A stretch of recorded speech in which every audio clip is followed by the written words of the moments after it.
Olá, seja muito bem-vindo ao podcast A Tribuna no Enem. Eu sou o Jonatas Gomes, repórter multimídia do jornal A Tribuna. Aqui você acompanha 10 entrevistas com professores que vão te ajudar a se preparar para o Enem 2024.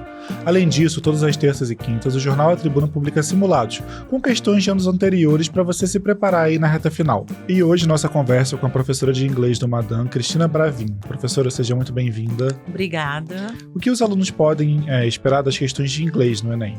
Então, as questões de inglês no Enem, geralmente vêm um texto em inglês, as respostas são em português. 90% das questões elas são realmente de interpretação de texto. Dificilmente a gente vê uma questão de gramática, por exemplo. E eu gosto sempre de enfatizar que as pessoas que se preparam com inglês, elas têm facilidade na prova. Apesar de a gente ter umas questões, né, que podem ser de nível um pouco mais difícil, mas elas geralmente costumam ir bem nas provas. E são 5 questões, se eu não me engano, né? 5 questões, são 5. Dessas 5, às vezes 3, 4 são mais fáceis ou...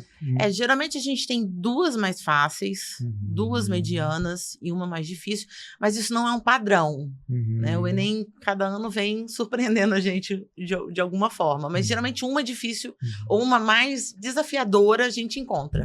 E as questões costumam dialogar com questões de atualidade ali nos textos ou não? Com outras disciplinas também, não sei. Sim, a gente tem geralmente com atualidades, né? A gente tem escritores que estão mais em evidência, saindo um pouco daquele eixo de Estados Unidos e Inglaterra também. E um aluno que tem pouco conhecimento de inglês, ele pode se dar bem na prova também ou será mais difícil para ele? Como é muita interpretação de texto, a pessoa que não tem nenhum conhecimento de inglês pode ter uma dificuldade mesmo. Mas eu digo sempre, leia bastante, coloque o inglês no seu dia a dia, procure sobre atualidades, que facilita bastante a vida deles. Por exemplo, fazer leitura de notícias em inglês, isso pode ajudar? Isso, notícias, livros, até mesmo assistir filmes, porque você vai pegar um vocabulário, assistir uma série que tem um vocabulário mais do cotidiano, isso ajuda bastante. Nossa, mas nessa reta final, então, assistir uma série, um filme, pode ser uma forma de revisar? Claro, gente, inglês colocando no dia a dia, isso melhora muito o seu rendimento. Alguns alunos enviaram algumas perguntas pra gente aqui, vou reproduzir para você responder. Pode ser? Vamos lá. Olá, meu nome é Mariana Lousada e a minha pergunta é para o professor de inglês. Eu queria saber se na prova de inglês do Enem realmente tem muita interpretação ou se tem algum conteúdo para focar nesse momento. Como a gente estava falando antes, né? Sim, realmente, 90% das chances são interpretação de texto. A gente tem algumas questões que envolvem charges ou quadrinhos, mas também temos algumas vezes poemas e alguns escritores de fora daquele eixo que a gente comentou, né, de Estados Unidos e Inglaterra. Mas é importante, então, o aluno ter um certo conhecimento dos gêneros textuais, né? Porque o Enem pode trazer tirinha, notícia... Pode trazer qualquer tipo de gênero. Geralmente, inclusive, tem uma charge, pelo menos um tem charge ou um quadrinho. E nessa reta final, o que você aconselha para um aluno estudar e para revisar inglês? Eu acho que a leitura. Leitura principal para a gente ter essa questão de vocabulário. Eu acho que o inglês em si, 90% da sua comunicação se dá em volta do vocabulário. Então, você aprender vocabulário, você entender o que é aquele vocabulário dentro daquele contexto, isso é muito importante para eles. Uma questão específica de vocabulário dentro de um contexto, assim, não é comum. Não é comum? Não é comum. Muito tempo atrás, quando eu fiz Enem, né, 20 anos atrás, a gente realmente tinha esse tipo de questão, de ter uma palavra dentro de um texto e querer saber o que significava essa palavra dentro daquele contexto. Mas hoje em dia, há muitos anos não aparece uma questão desse tipo. Questões gramaticais também não são tão comuns, né? Não são mais comuns como eram há muito tempo atrás. Se essas questões caírem, elas vão ser uma surpresa? Não é uma tendência dos últimos anos, Vai ser uma grande surpresa, porque não é tendência do Enem a gente ter. O Enem, ele tem essa pegada muito de...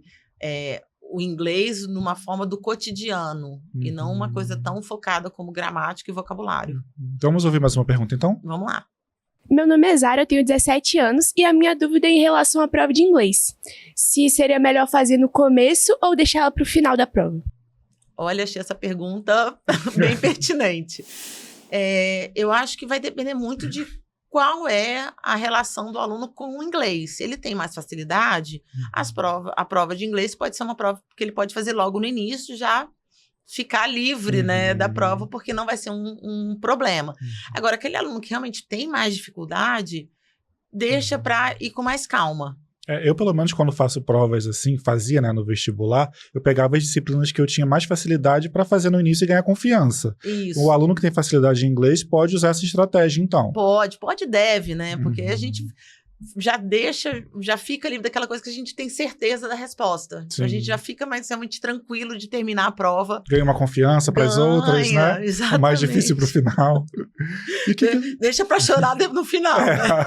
Exatamente. E o que os alunos costumam mais errar em inglês? Geralmente a gente tem charges, é uma questão que os alunos costumam errar bastante, porque eles precisam muito ter essa noção de que charge é uma crítica a um momento muito específico, né, da história da gente, de algum momento. Então, se o aluno não tem essa noção do que está acontecendo, ou porquê daquela charge, eles têm o costume de errar. E às vezes nem é por conta de um conhecimento de inglês, é pelo gênero mesmo ali. Exatamente, né? pelo gênero. Às vezes é uma coisinha que você fala, mas o que está dizendo ali? Eles querem saber a interpretação do seu texto em relação àquilo, então você precisa saber de todo um background do que aconteceu para aquela charge estar ali. Então, às vezes, eles erram por causa disso. E como que o aluno pode usar as questões de anos anteriores para se preparar agora nessa reta final? É mais uma questão mesmo de estratégia. Né? A gente faz provas anteriores por uma questão de estratégia de leitura. E aí, isso é bacana de se fazer, mas a gente tem que lembrar que tem que estar sempre atualizado para fazer umas questões dessas. Se o aluno pega, por exemplo, uma questão da PUC ou de outros vestibulares, é uma estratégia boa ou são mais difíceis do que o Enem?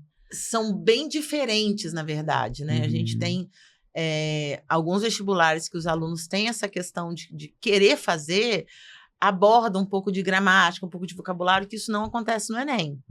E, geralmente, os textos dessas outras faculdades são textos mais complexos do que do Enem. Entendi. E existe alguma forma de classificar questões mais fáceis em inglês?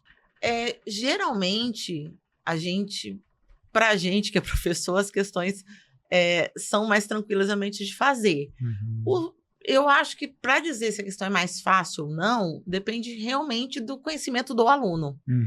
Mas existem algumas questões que a resposta está muito mais clara, ali, muito mais na frente para a gente enxergar do que outros. Então, isso que dá a diferença de facilidade ou dificuldade da questão. E tem algo que eu não perguntei sobre a prova que seja pertinente dizer para os alunos? Eu acredito acho que é isso mesmo. São as 5 questões, né? As questões relacionadas a autores diferentes daquilo que está todo mundo acostumado. Então, é isso que acontece na prova de inglês. Tá ótimo, então. Muito obrigado, professora, pela participação. Obrigada a vocês.